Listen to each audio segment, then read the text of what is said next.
Last night, Squad Battle Rewards did allow the prices of gold meta overpowered cards to go down a little, did allow us to pick them up at a little bit of a lower price and then sell them this morning when they did recover. It didn't really work as I may have hoped for so many players, but there definitely were a few cards that did go up and they were highly profitable. We will get into that in just a moment. And also in this video, we are going to be talking about the market. UCL Champions League marquee matchups are going to be today on Tuesday, the SBC. What should we expect from that? Is that going to be bringing down the market a little bit? Some panic selling possibly. And also update on Renato Sanchez. He's now extinct at 150k. Absolutely insane. When is his price range going to get updated? So make sure you guys do watch right until the end of the video, because I'm going to be answering all of your questions that you do have, and make sure that you are subscribed if you are not already, so you do get notified straight away when I do upload a late upload. For example, squad battles, it's really important you're the first one there to make sure you get all of the tips and investments, because it's only relevant for a short amount of time.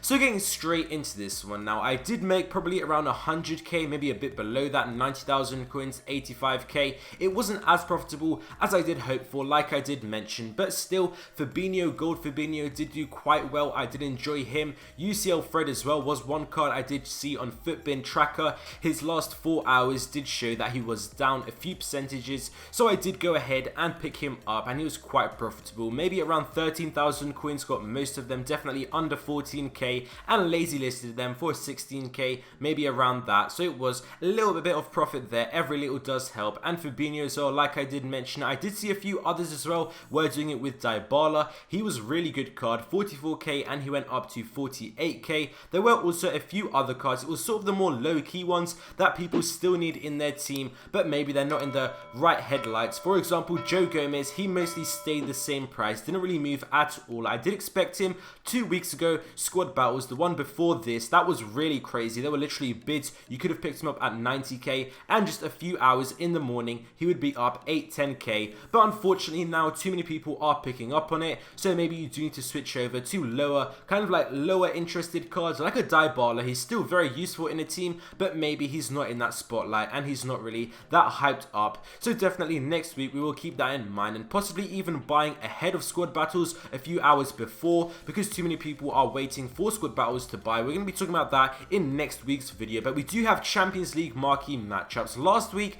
we did see a fair amount of panic. It was mainly ahead of it, but we are going to see again, it's going to depend on the supply. Last week, it didn't really impact the market too much because the SBC was quite overpriced from EA Sports. They did fail, of course, with making the Champions League rares a requirement when they literally just were released into the game on that Tuesday. So didn't really work out at all. A lot of people did do the SBC a few days later, so it spread out the supply. No one was listing their cards right at the same time, but possibly this week we might see maybe a little bit worse than last week. We are going to see, I think there might be a little bit of panic. The market isn't really going to be recovering. I do think, for example, with the Joe Gomez, he's going to be stable at 98k, and there's no reason why he'd be going up. There's no sudden demand, there's no sudden supply apart from Tuesday 6 p.m. So maybe there is going to be a little bit of panic. Possibly he goes down to 95k. If he goes down to 90k, then that's going to be interesting for me. My coins, again, now I have sold all of my investments that I did have, or flips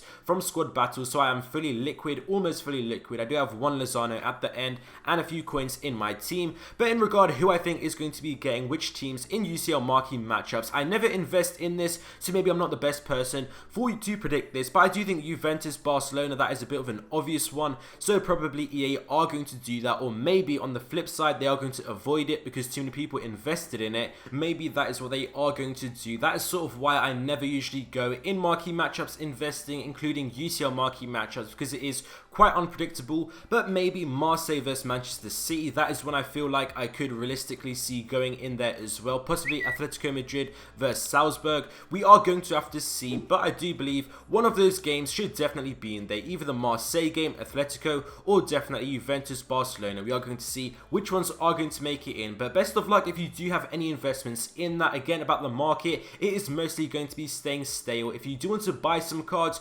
possibly now if you can get some bids during the night, but 6 p.m. I do think there is going to be pre-panic before that a little bit, maybe a few hours into that. 7 p.m, 8 p.m, 7:30, 7 p.m is sort of the peak panic when we do usually get that, so possibly we could be getting that. That's a buy time. And if you do have any cards you want to sell, just make sure you do wait until Thursday. We were talking about when the highest point is on Thursdays, but last week Thursday, sort of like 9 AM, 10 AM, 11 AM UK time was a really beautiful time to sell your cards, but we'll be talking about that in a separate video.